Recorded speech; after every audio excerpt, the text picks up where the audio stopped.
Good evening, everyone.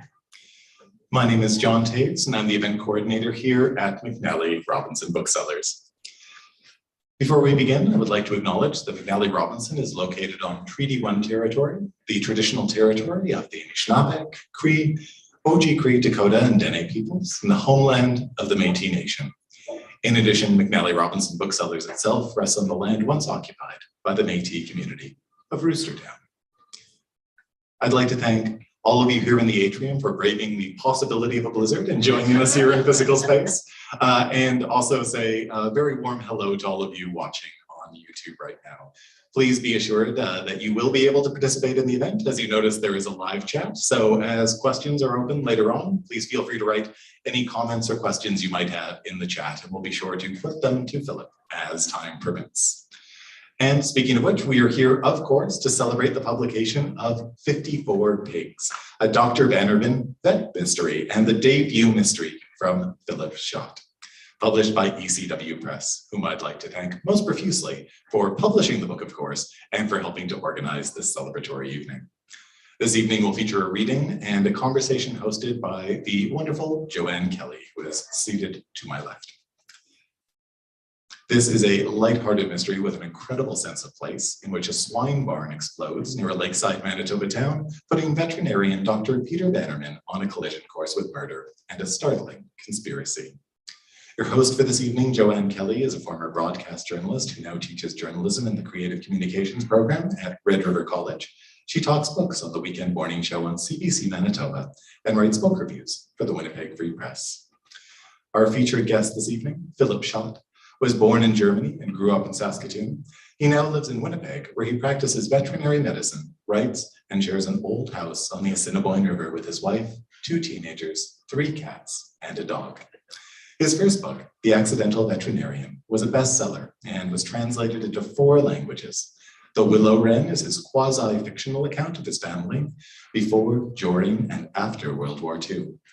His follow-up to The Accidental Veterinarian, the best-selling How to Examine a Wolverine, More Tales from the Accidental Veterinarian, was published in 2021. And given Philipp's incredible ability to write in seemingly any genre, I imagine we will be here next year to celebrate his poetry collection or his debut graphic novel.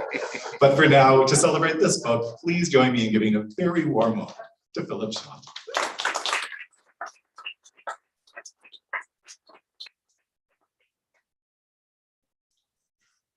Thank you, John, for that introduction. So thank you also to those small number here that are here in person. I hope there's more of you out there in YouTube land. I'm gonna read a little bit. Being a mystery, it probably makes sense just to read the first chapter so I don't give away any spoilers, etc. So we'll launch right into it. So 54 Pigs. There's a prologue. Let's start with that. Prologue. They were unsettled. The routine had not changed. The lights came on at the same time, and they were fed at the same time. But other people were here this morning, yesterday as well. Visitors came from time to time, but rarely in the winter. And there was something different about these visitors. They could not see the visitors, but they could hear them and smell them. Something undefinable about the visitors caused anxiety to ripple through the barn like a wave. But they couldn't act on these uneasy feelings. Instinct said flee, but the doors were closed. Besides, it was very cold outside. And there was no food out there when the world was white. They knew that. Here inside it was warm, and more food would come. More food always came. Yet they were still nervous, so they shuffled and jostled and made noise and sought comfort in each other. And then it was loud, so loud, and bright, so bright, then dark. The world ended. Chapter 1. Peter heard it before he saw it, a deep percussive thud from somewhere ahead and to the left, beyond Balderson's woodlot, loud enough to be heard over the rattle of the truck on the washboard gravel, unexpected enough to startle him. His immediate thought was that it sounded like something massive had been dropped from a great height. Whump, like a whale or a cement truck. Pushing those thoughts aside, he glanced at the clock on his dashboard. 8:33 a.m. Then he saw it. Pillows of smoke began vaulting one over the other as if scrambling to get a better view. The rising column of battleship gray sharply contrasting the bright blue Manitoba January sky. Shit, Peter said to himself as he brought the truck to a stop on a rise that afforded the clearest view. The smoke was definitely coming from the other side of Ed Balderson's place, perhaps 3 kilometers away. That would be Tom's farm. Shit, he said again. He was due at Tom's later that morning, but was expected as Bill Chernoff's first. Forget that. One of Bill's heifers had a cut on her leg, but that could wait. Peter put the new Selfos Veterinary Services truck in gear, spun the tires as he accelerated towards the intersection, turning left instead of right as he planned. As he did so, he voice activated his phone. Hey Google, dial 911. After a brief pause and 2 rings, an operator answered, 911, what is your emergency? An explosion and fire at Tom Pearson's farm, 9 kilometers south of New Selfos, about 2 kilometers east of Provincial 59. There's a brief pause and the click, click, clack sound of rapid typing on a keyboard. I have your coordinates. Are you at the fire? No, I'm about 3 kilometers southeast of it. New Selfos Fire Department will know where Tom's place is. 911 calls in rural Manitoba were all routed through the provincial public safety answering point in Brandon, about 300 kilometers away. Their variable ability to accurately pinpoint the locations of emergencies was a perennial subject of coffee shop deliberation. Are there people in the building? Well, I'm not there yet, so I don't know for sure. Peter tried not to sound irritated by what struck him as a silly question. But I don't think Tom would be home, and he lives alone. First responders will be on their way shortly. Peter took a deep breath to steady his nerves and then sped up as he neared Tom's farm. Peter was right. He could see the source of the smoke as soon as he turned the corner past the trees and arrived at the bridge over Yellowgrass Creek. Tom Pearson's hog barn was on fire. The smoke was thick, too thick to get an immediate sense of how big the fire itself was. He knew that the amount of smoke did not necessarily indicate the size of the fire, but still, this looked like a big one. Barn fires were not uncommon, but why an explosion? The manure pit. There had been a massive hog barn explosion 2 years ago near Altona because of methane buildup in a manure pit, combined with some poorly considered welding work. But Tom was careful and smart, and Tom would not be there doing any welding or anything else that would generate a spark, because he was always at Rita's coffee shop in New Selfos by 7:45 at the latest, except on Saturdays and Sundays. And it wasn't a Saturday or a Sunday, it was a Tuesday. Peter skidded to a stop in the farmyard and yanked the truck's door open. The pigs, those poor pigs. There were no other vehicles in the yard. Tom's might have been in the garage, but there's no way he would have slept through an explosion. Tom must be at Rita's, as Peter had assumed. It was up to Peter to save the pigs. He jogged a few steps towards the barn before he hit an invisible, pulsating wall of extreme heat. He couldn't force his way through it. There was no way. He realized they had probably parked the truck too close, so he jumped back into the cab, and reversed 20 meters at high speed to the far side of the yard. Then he got out and stared at the unfolding catastrophe. Flames were now shooting out of all the barn windows. A door on the east side of the barn appeared to have been blown up by the force of the initial explosion, creating a cone-shaped blast pattern in the snow toward an aspen bluff that the pigs were sometimes pastured in. Fortunately, this was away from the house and the other outbuildings, which were across the yard to the west. Then, with a suddenness that made Peter jump, the roof collapsed in a deafening boom, sending fiery embers straight up into the air as if from a squat prairie volcano. Peter was glad he'd moved the truck. Tom's hog barn wasn't one of those modern, fully sealed, high-tech, steel-clad pork chop factories, but rather an old wooden one, repurposed for his pasture pig project. Only in January in Manitoba, there is no pasture, so the pigs needed a cozy straw-filled refuge out of the wind and the snowdrifts. Old wood plus dry straw equals tinderbox.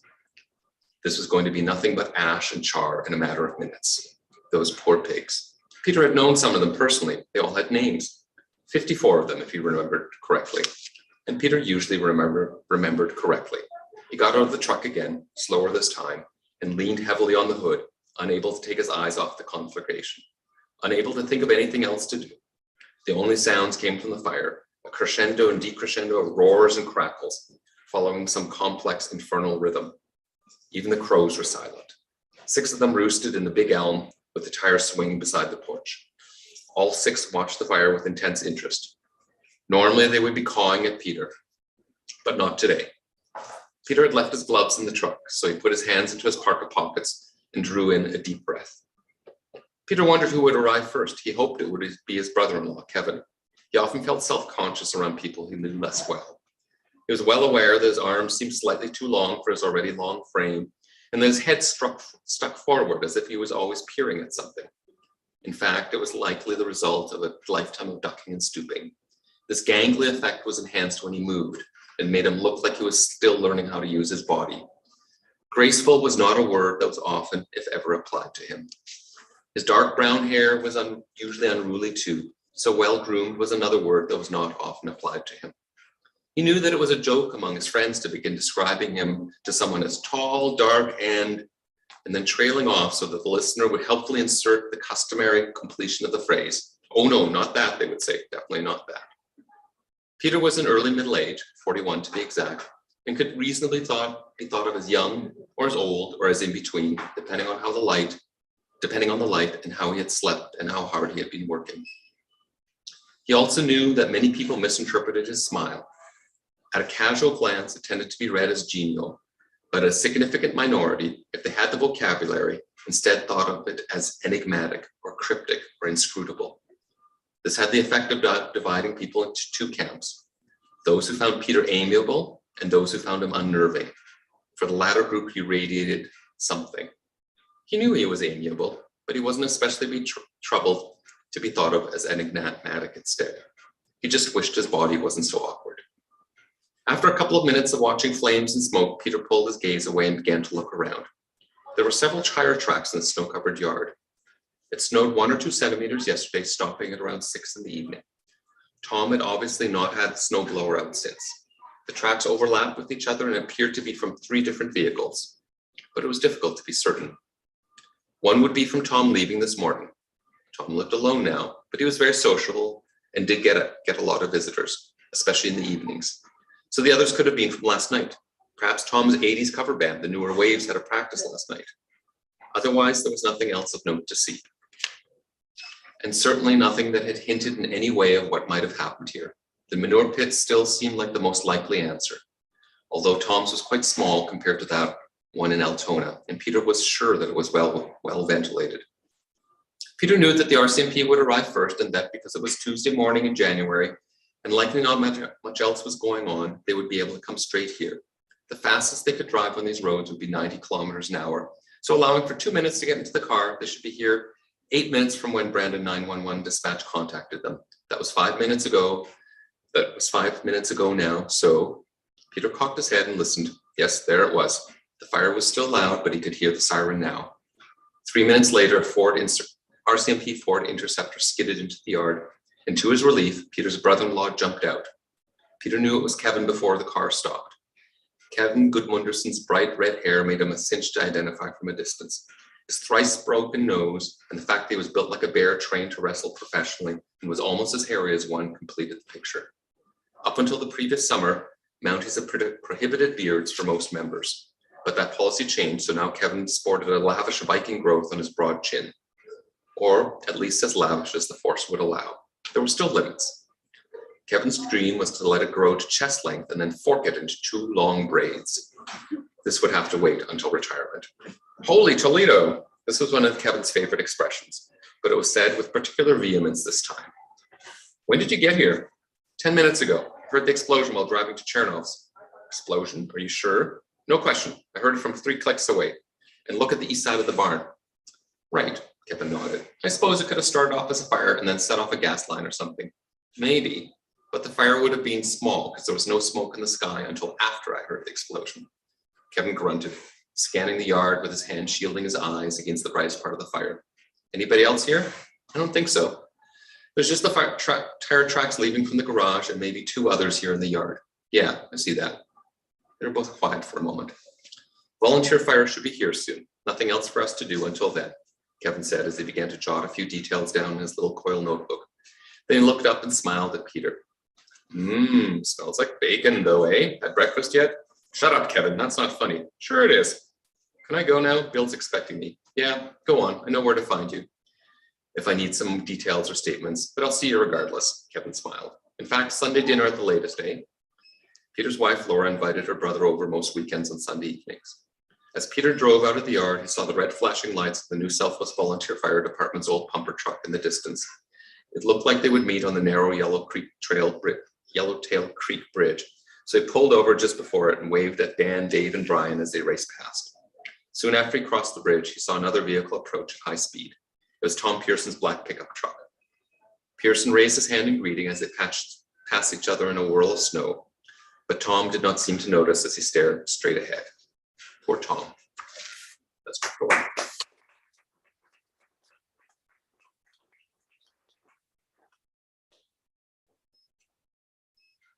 Well, got a good introduction to Dr. Bannerman there. And I've already promised that I'm not going to give any spoilers for the murder mystery here, but there's still a lot I want to talk about.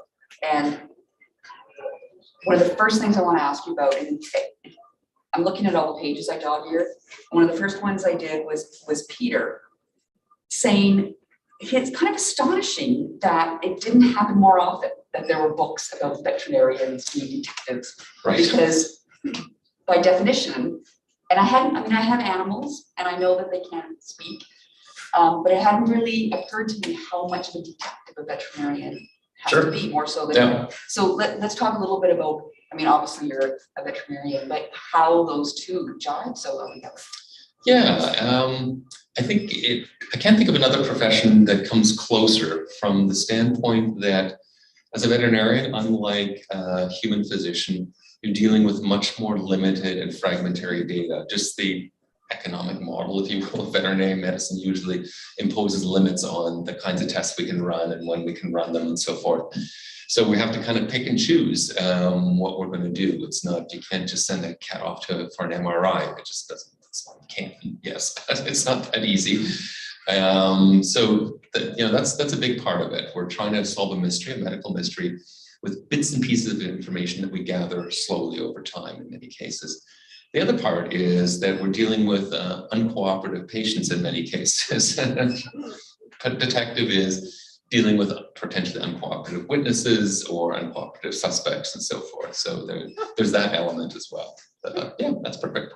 So let's talk a bit about Peter, because the opening chapter, and having read the whole book and having a sense of who he is, I could see how you were reading him. And I like the way you describe his brain, because he's very logical and mathematical, which I think is essential to this story, because there's your logical brain and then there's the human brain. Right. So let's talk about Peter and how his brain works. Yeah, so he is, as you say, highly logical, mathematically driven. It's never explicitly stated in the book, but my assumption in writing him was that he's on the autism spectrum, so that he's a high functioning autistic person, what one used to call Asperger's. And I like the idea of, I think it's important to recognize neurodiversity as part of human diversity and not put it out at the side and put here the label, here's this special different person. No, it's just like height and hair color and eye color and so forth. It's just one other aspect. It's just a different brain shape. So this is his brain shape, and it serves him really well in his practice. And he feels there's a degree of intellectual arrogance about him as well that comes up at times. He feels like, I can figure this out.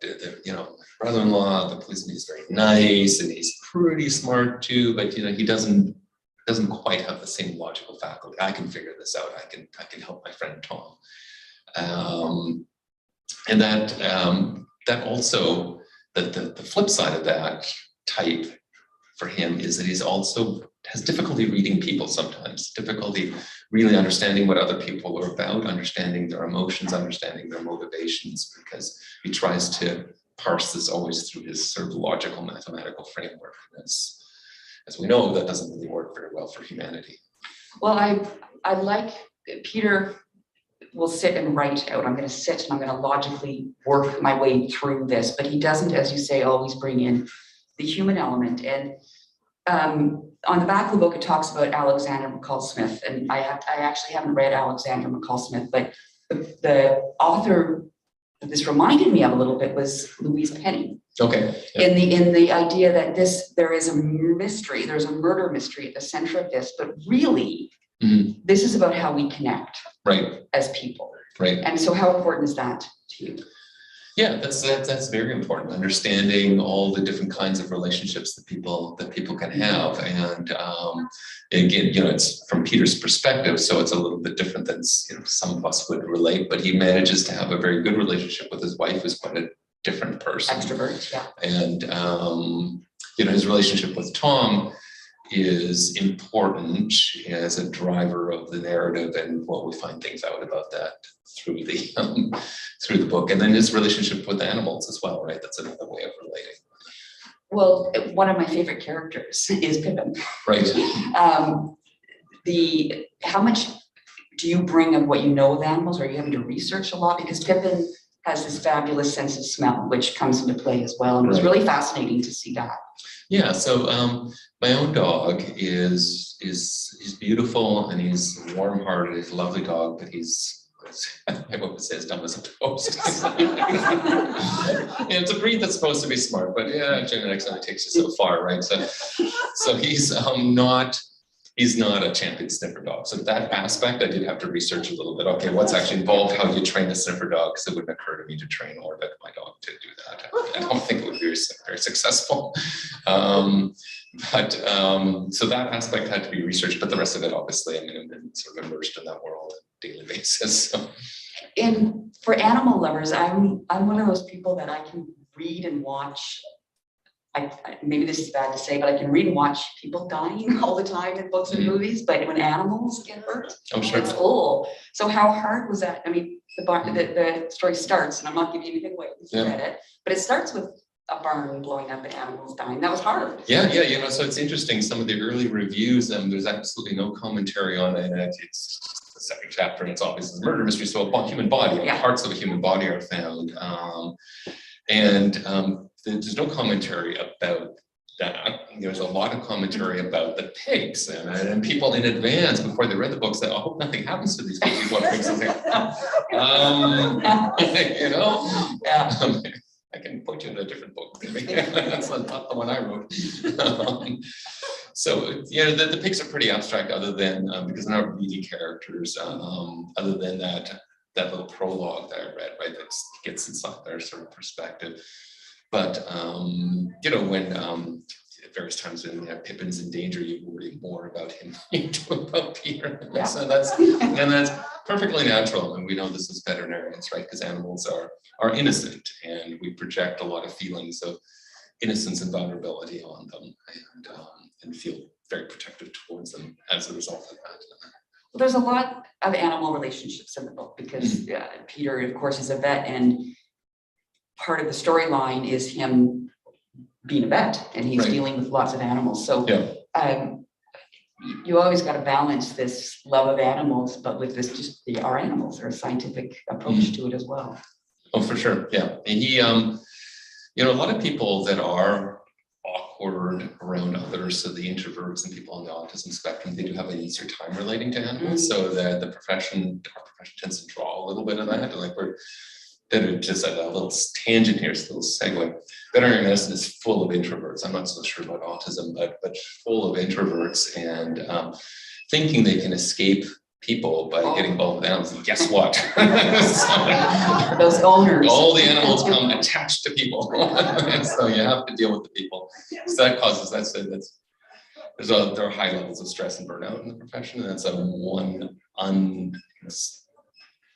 not well enough examined aspect of that that attracts that sort of person that has difficulty around other people. So and that describes Peter quite well. I mean, in this book, he's still relatively early in his career, and he's found his niche in someone, but I don't know, as it goes forward, at some point, he might start just getting annoyed by the clients. Well, and one slight tangent for anybody who hasn't read Willow Wren yet, which I highly recommend. It was one of my favorite books from last year. But as a tangent, I mean, that's a character who's on the spectrum as well, and is attached to animals and birds as well. So that ties in really well. And I wasn't asked to do that plug, but it is truly an excellent book if you haven't read it yet. Thank you. What's the name of the town? New Selfos. New Selfos. I had to look up to see if it was real because it's so incredibly vivid. I absolutely love, and probably a lot of people do here as well, reading about Manitoba and local things. Everything from when he writes that list out I was talking about at the beginning, it's from a beautiful pen he bought. You just say from that store in the Exchange District, and we all know what store that is, right? To big Canadian topics like Picton. And also, I love that you talked about participation, right? So how important is it to you to bring in these familiar references? Very important, and particularly when this participation doesn't really plug into that, but the Manitoba aspect, I really feel Manitoba gets short shrift as what the Americans would call flyover country, right? That's and you know, I grew up in Saskatchewan and Saskatoon, and Winnipeg was just the place the plane stopped on the way to Toronto. It was not, in those days, they didn't fly as far. And it was negative or positive, it just was nothing. It was just a blank, but there's so much Manitoba-ness in Manitoba that I want others to enjoy, others to recognize and see and potentially enjoy.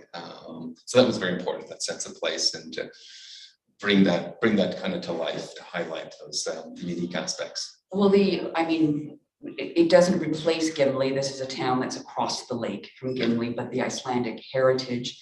The lake itself, I've always planned at some point in my life to do that winter run across the lake. I've always wanted to ski across or that. ski, yeah. It's beautiful. Mm-hmm. You really capture the beauty of Manitoba. And if you could talk just a little bit about your relationship to the outdoors in Manitoba. Sure, yeah. So first of all, deciding on New Selfos as opposed to Gimli, because I love Gimli. I think Gimli is a really cool, unique place, and but I'm not from there, so I didn't really feel like I had the right to write about it. And there have been some mysteries set in Gimli already. And going across the lake, I thought, inventing a town gives me a sandbox to play in, right? I can just come and invent my own stuff there. But I brought in elements of things that I really like one of the things that's coming up soon, well, after the snowstorm, maybe in May at some point. I love going to Grand Beach, to the ski trails there that are dried off at that point. You can get to a spot where you're just walking on the sand hills, and you can look out on the lake, and you're looking out on the Pleistocene. It's just because the lake is still frozen. You have this white expanse that goes off to the horizon, yet you're surrounded by spring is starting. That's the and so New Selfos is set in that area, just a little further north towards Victoria Beach. And I've never skied across the lake, although I'd love to, but I've been out on the lake, and it's just a big frozen expanse like that is just such a unique thing, and such a magical thing. And there's a scene where they're running through the forest, and I spent a lot of time in the forest, walking, running, walking my dog, skiing, and so forth, and feel very at home in the forest. And so I wanted to bring that element in as well. And I want to talk a bit about murder mystery now, and I'm kind of curious how you approach it. Do you have an end story in mind, and you're weaving it backwards? Yeah, so I have a beginning and an end, and then it just sort of writes itself in between. I knew what I wanted the ending to be. I could have written the last chapter right from the start, and it probably wouldn't have changed very much, a few details. But yeah, I knew how I wanted to end, and I knew how I wanted to begin. And then I just have to kind of connect the dots between there. And how important is it for you? There are things as a reader, because you're paying attention, it's a murder mystery, right? And there's some things you can piece together, but like any good murder mystery, there's a couple of things at the end. How do you write a murder mystery? How do you make sure that? I wish I knew. So as a first one, it was a kind of a nerve-wracking experience, because I'm trying to calibrate just how much information to give away and how much to hold back without it. You don't want it to be, when the person gets to the end, it's so obscure, the solution, that, okay, there's no way, you just pulled this Deus Ex Machina just kind of out of the firmament somewhere. No, nor did I want it to be just blatantly obvious. So that tension, I don't know. Hopefully I got it, but yeah, it's tricky. And I'd like it to be a little bit convoluted, so I did throw in Yep. And I like trivia. Pre-internet, I was that trivia person. It's not Well, I so can see- interesting I can anymore see because the anybody can research in Google it, it. yeah. But I want to throw a lot of stuff in there, little bits and pieces. And it that I works know. because that's how Peter's brain works. So it's Exactly, easy to throw that in. And now I'm curious, there's your next book, a section of it's at the back here, right? And Yeah. so this is going to be a series. Yeah. So is Dr. Bannerman going to be one of those people like Murder, She Wrote, where every time he goes somewhere, someone dies? Yeah, so this was the publisher's initial objection to the idea. I think they just wanted me to write more of just that story, so I'm gonna run out of that stories, honestly. So I said, you know, these small towns, they start running out of people. You start killing them all off. So, I mean, the first few I've got mapped out where it's still just a reasonable number of murders. There are some tricks. You can go out of town and things can happen. And the murder is just it's not really central in some ways to some of these stories. It's just it's a device, right, to tell a different story. And that's what I wanted to ask you about, because I brought up Louise Penny because I have never been a murder mystery fan, and I fell in love with Louise Penny, the books, and I loved your book. And it's exactly that.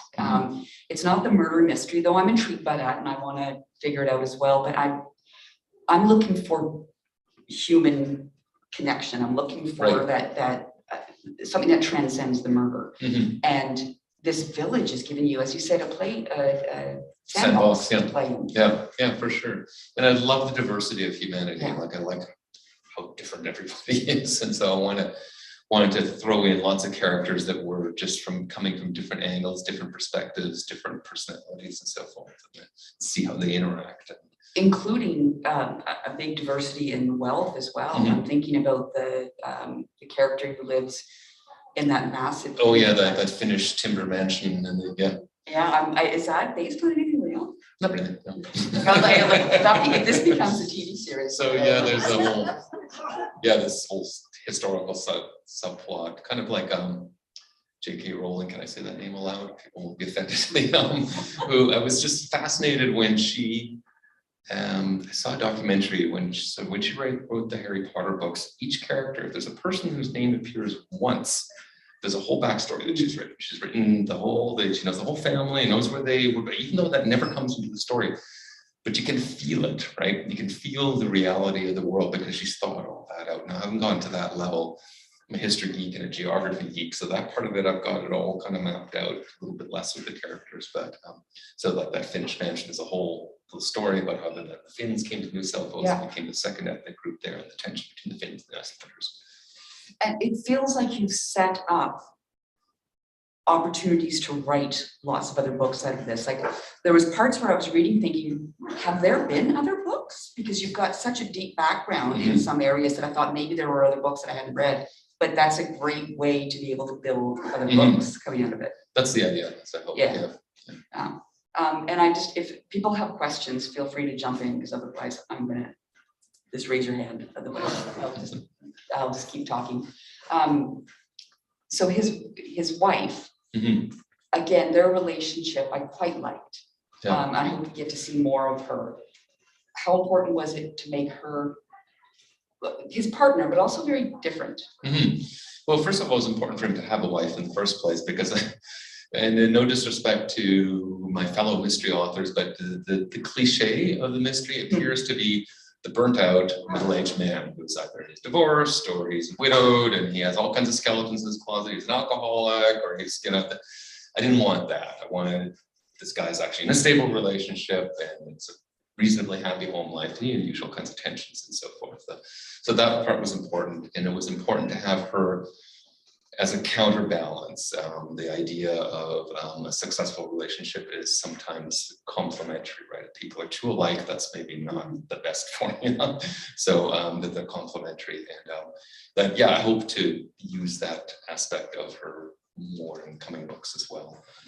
Well, it's interesting. You mentioned how intellectually arrogant he is, and you obviously, as a reader, like him. But there are moments when you're like, a little pompous there, right? Yeah. So was that fun bringing that off, or challenging? No, fun. Yeah, fun. That was just the way I heard him. And I mean, I think he's sort of honestly, just an extreme version of me. And it's, it's like I take things that I know people don't like about me and just amplify those, right? So, Lauren agrees. And in terms of who ends, I'm thinking about, have you already got your other books thought about, mapped out at all, like who you might kill off, who you might bring in? So the second one's written and it's going through the editorial process. It comes out next spring, April, something almost exactly a year from now. Third one is in my head. It's pitched and ready to roll. And the fourth one, I just have the vaguest outline for. And I love the whole, I assume they're all the titles will all be Different animals. different animals in that, right? I can already reveal. Third one is 11 Huskies. Really? Heard it here for the first time. But it's not going to be that the books start with all these animals dying? No. So in fact, because it's right there, you'll know when you read it, the ostriches don't die. At least they don't at the beginning. So no, that's not all pet massacre. Veterinary takes out his frustrations. Well, speaking of veterinarian, John had mentioned, of course, this range of writing that you do. Mhm. How do you have to shift your brain? Like memoirs about being a veterinarian, quasi-fictional about your own family's background, murder mystery. How do you do all that, manage that? Yeah, I don't know. It just sort of happens, I suppose. I mean, I love the old Latin motto, solvitur ambulando. It's solved by walking. If I want to start a project, I go for a walk first, and I don't have the headphones in or anything. And I just go. I just walk, particularly like in a wooded area, and then the ideas just start to come, and I can get into what just have to have the seed in my mind. Okay, I want to think about this, but not really actively, and just start walking, and it just starts to happen. And when I get stuck with writing, I just do the same thing. Shut off the computer, go out for a walk, and then maybe it'll have. How did you, where did the idea of a murder mystery come from? So that specifically, yeah. So there's two things. One is I actually just had, it's kind of a weird thing to say, but I had this image pop into my mind a number of years ago. It's going to be 5-6 years ago at least, of a hog barn exploding. No particular reason that I can think of, because I'm not in rural Manitoba really. I haven't seen a pig professional since vet school, and never in any barns. So I had this mental image of a hog barn exploding, and the veterinarian's off at a distance looking out towards the barn. And I thought, that'd be a great way to conceal a murder. Like if there's a human body in there, and pigs and humans are actually kind of similar anatomically, and once they get the bones all mixed up and so on, that'd be a good way to hide that at least for a period of time. And then nobody need worry, I don't have access to a hog barn.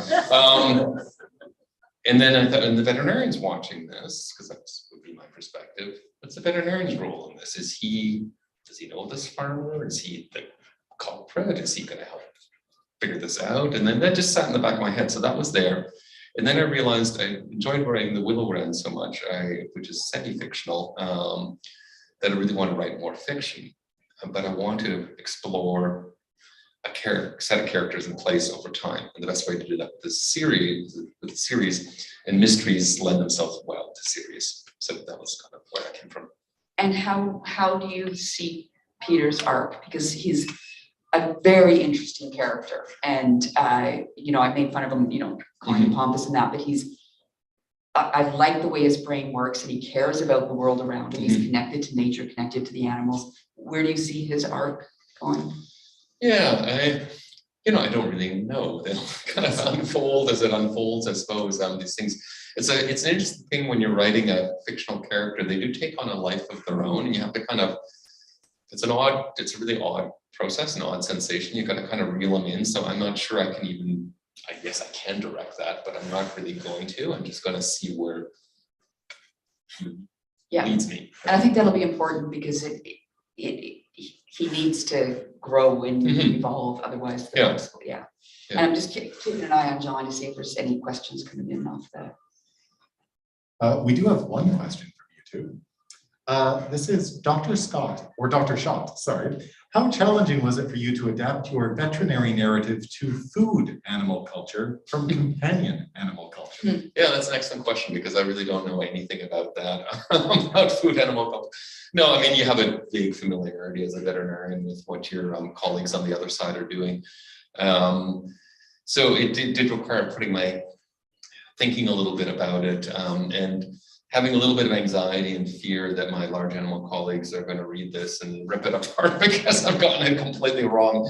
But I do remember a few things from vet school. And so I keep that. When you read that, as a veterinarian reading it, you'll read that the small animal stuff is much more detailed and the large animal stuff is a little superficial. And if anyone here in the space has any questions, feel free to put up your hand.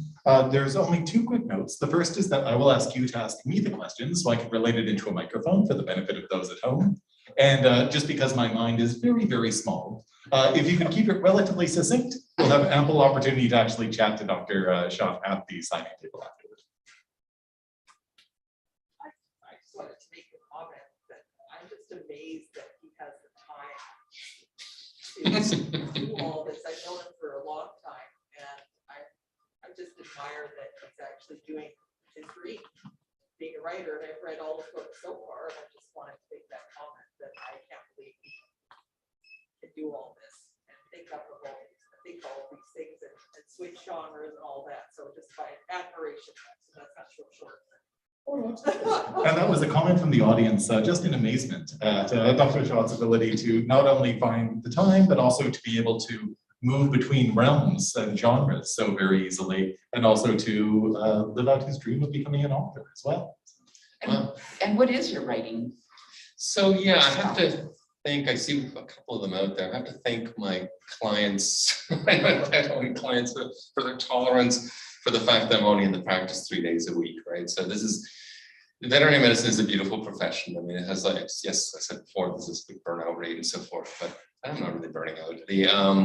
It does, and especially in a larger practice, you have quite a bit of freedom to just kind of dial it in and dial it out. If you want to work 6 days a week, 12 hours a day, be my guest, it's available. If you want to cut back, you just make less money, obviously, but you can cut back. So a few years ago, I realized that I'm not immortal, and it took a while for me to figure that one out. And then if I'm going to start writing, which I always wanted to do, I needed to actually take action. So I cut my hours back, and I have I have a writing day. So Thursday is my writing day, and I'm really a German cliche in a lot of ways. I mean, some of these ethnic stereotypes, I'm going to own the German ethnic stereotype. I'm extremely disciplined. So I have a spreadsheet, and I got to put in 3,000 words minimum per week in my spreadsheet that I've done, and I do it because that's what I do. So how much of it comes when you're out skiing or walking or? Most of it, yeah, most of it. That's really that body-brain connection is really, at least for me, it works really well. I can't just sit there in front of a keyboard and think. I've got to have it going already in advance, and then I can write pretty fast by 2-finger typing. How would any of your clients recognize any of their stories? Oh gosh, I hope not. How many real life do you use? Yeah, so in the original, like in the vet stories, so in the Accidental Veterinarian and How to Examine a Wolverine, for sure. I mean, those are all real stories. I've anonymized them as much as I could, but I've certainly had clients say, yeah, that was me, wasn't it? Yes. Or sometimes I've denied it. But for this, they're pretty generic vet stories, so that just happen to suit this narrative. And so you pull in the vet stories, you weave them in as he's doing his detective work. So some of it is interesting, but some of it, if you're paying attention, is going to help a little bit. So I guess how do you weave that in without being too obvious about where your story's going? Yeah, I don't know. That's a tough one too. Like there is in particular, there's one that you might be thinking of where he has this kind of aha moment, right? With the I realized at a certain point that people probably wanted to hear more vet stories. This is about a veterinarian, because I'm starting to, in an initial draft, I was kind of veering off to not really having, he's a veterinarian, but you don't really that doesn't really have a role to play, and I realized, no, I need to bring this in. Yeah. People probably want to read this, and yeah, hopefully it's not too obvious that this is giving him this clue. Right, but So- I agree with what you're saying, reading about a veterinarian, that the way a veterinarian's brain would be working as a detective, and how, what I learned about vets from reading this, like Right. animals, is quite interesting. So that's not really a question either, but just. Yeah, good. I'm glad. Yeah, I mean, it's a tough balance, because I thought putting in too much vet stuff, not vet stuff, I don't know. So that's where the editors are helpful. So, Do your clients now read your books and? I think You like so. I think so. Yeah, people do comment, and they, John, is that anything else going in? you know, Okay.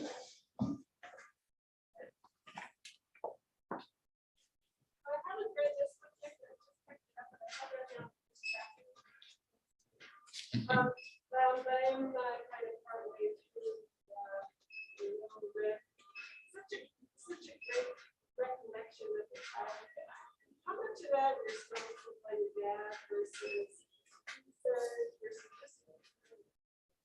just? So this is a question about Philip's previous book, The Willow Wren. It's a question about research and the origin of some of the stories within the book. How much of those stories were stories that were told to you by family members? How many of those stem directly from research? yeah, so it's definitely, it's a mix. The metaphor I use is the stories that, as far as I know, are factual, that were told to me by my dad, and that come from my grandmother's memoirs. My grandmother wrote memoirs as well. So Louisa in the book, his mother. Those are like the skeleton, and then the flesh I added on. So I guess a better metaphor there. So obviously there's no way to know exactly what conversations took place and what the weather was on a certain day and so forth. So all that I fleshed out, but everything in terms of events, like when the house was bombed and going to the Hitler Youth Camp and all that, I haven't got to that part yet, but all that is factual, drawn from either my father's recollections or my grandmother's memoirs. And my aunts and uncles are still alive mostly, and they had bits and pieces I could draw from there. It's funny though, my father died in 1994. He died relatively young with brain cancer. So I was relatively young when that happened, and I had pretty much ignored his stories when he was growing up. Yeah, dad, whatever, you suffered in the war, fine. So in the typical way of a teenager. So I was reaching back to those memories. So there's probably like a filtration layer there where I maybe inaccurately having remembered some of that, but the book was meant as an act of honor for him as well, to say, yeah, I did sort of listen. We have another question from YouTube from Aiden, who was wondering, do you avoid reading other fiction while writing to avoid influence? And if not, what do you read to inspire you? Yeah, good question. So much like Joanne, actually not a big reader of mysteries. So I read Alexander McCall Smith, and way back, like in the 80s and 90s, I read Tony Hillerman, who, for those of you who don't know, who wrote the Joe Leaphorn mystery series based on the Navajo Reservation in Southwest US. Also kind of a similar light kind of mystery, but otherwise I don't really read mysteries. And it's not to avoid being influenced. I find a lot of them really gritty and dark. I think like plenty of darkness in life. I don't really need to have that as my entertainment as well. That's just my personal thing. So although I read really broadly, like I like literature, but I read lots of nonfiction, like tons of history and science, tons of philosophy, tons of pop psychology. I'm a big reader, always have been.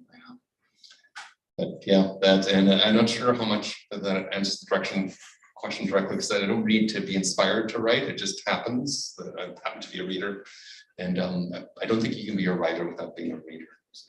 Oh, could you please drill that home to my students? Read. But it's not to dismiss murder mysteries. I just like reading books that are about human connection. Mm-hmm. And so that's why I love this book.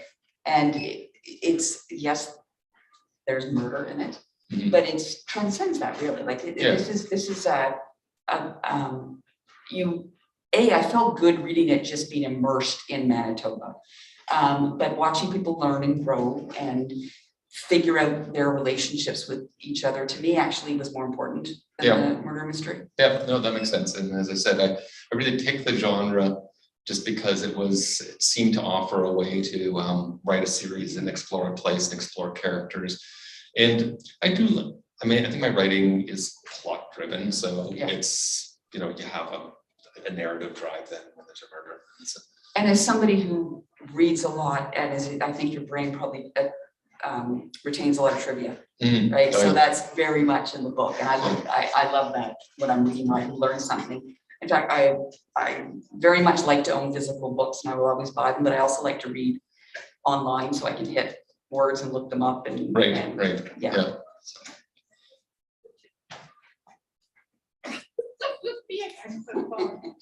You're talking about Alexander McCall Smith and relationship-oriented mysteries, and Precious Ramotsway.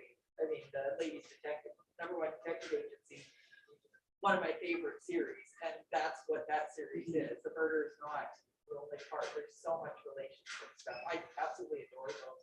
So I'm very excited to read her. Yeah, I'm just curious because you mentioned Alexander. Perfect. And that was a comment on the #1 Ladies Detective Agency, also embodying what Philipp's work does, exactly that sense of connection and companionship within the communities featured in the books, as opposed to just focusing on the mystery itself to the exclusion of that. I hope so. I mean, that sets the bar like up here, right? So maybe, calibrate your expectations somewhat. But yeah, if there's any inspiration, that was certainly, and that's the way I pitched it to the publishers as well. So this is, of the mysteries I read, this is the ones that I like. And so and in fact, this was called a cozy mystery, and I didn't realize that was a thing. And partway through, I had to actually change the language though. So where I read that part where Kevin says "Holy Toledo," he actually says something different. And so the publisher said, Philip, you've got a cozy mystery here, but you got to tone down the language a little bit, or else we won't be able to sell it as a cozy mystery. So fortunately, Microsoft Word, like the find feature is really useful. So you can find those words, and like there were 170 of them or something like that originally, and I promised to get it down under 30. So A cozy, I have not heard that term. But that's exactly how that's how I was trying to describe this read. I had not heard that term before, but it's funny that you can murder people in a book, but you have a swear. No. So here's a tell. The villains are the ones using the really strong language. Yeah. And I don't have much more to ask without giving anything away. So. Oh, absolutely. And if there are no further questions from the audience, we can certainly move along to the signing, but opportunity if anyone does.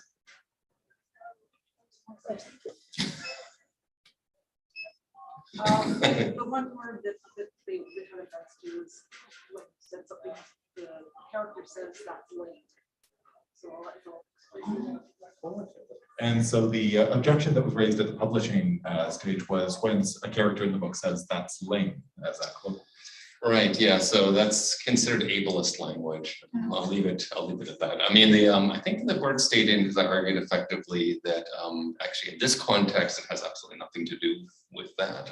But anyway, yeah, we have to be careful for sure. The language changes, and the way people respond to words change. And as a writer, you have to be sensitive to that. Well, and this kind of circles us back to the very beginning where we talked about Dr. Bannerman being, on the spectrum and neurodivergent. And I did want you to expand on that a little bit, why it's important not just to be a side character, but to have a story from his point of view. Yeah. Because neurodivergent people are all around you, and they don't necessarily scream that, right? And it's not necessarily obvious, but it might explain some behavior that's perhaps outside of social norms that you might otherwise judge. But I think a protagonist, these people deserve to be protagonists as well, because they're us, they're all around us, we're all somewhere on some kind of spectrum, right? Well, thank you. Oh, another question. This is a really quick question. So do you think in your books that it would ruin the book in any way to know if the animals died or not? Do you think it would ruin the enjoyment of the books, in your opinion, to know whether or not the animals died? Oh, you mean the pigs specifically? Well, I mean, I kind of know the pigs died here. Yeah, It's kind of obvious, but then you have all these other animal books coming out. And I mean, for some people, it does create a certain amount of stress. for sure. I mean, I Yeah. did find a site online where I could Google, you know, does the horse die in whatever movie? Yeah, for And sure. stuff like that. for It's sure. not necessary for books. Yeah. But I just wondered, would it Yeah. ruin the books or? No, it depends on the story. So fortunately, in these stories, I mean, there's the pigs die at the very beginning of this. That's the plot. But the next two, I don't think there's any deaths. Like it's not in what I'm writing anyway. My point is, it's not actually necessary. I mean, if it became narratively necessary, I wouldn't hold back from that. I want to reflect reality as well. But yeah, I've just come from recommending books with a lot of people that ask questions like that. And I for kinda sure. wonder if I could tell them, if I tell them if the animals are gonna die before Yeah. I read the book, whatever. they're gonna Yeah, want for to sure. It's interesting, and this may be coming in the publishing world, because I know I'm asked always when they audition people to read for the audiobook, I'm asked to tell them to list all the triggers, and that's one of the potential triggers. And so I have to tell them, some pigs die, and there's a little bit of gore. There's a person that dies in a gory way, partly through. So those sorts of things. Yeah. So I don't know at what point. Publishers might put a link on the back saying, if you're concerned about triggers, go to our website and we'll list what the triggers are. I'm not sure. But well, overall, the animals are very well loved yes, that's right. in this book. Yes, even the pigs. So thank you very much. No, thank you.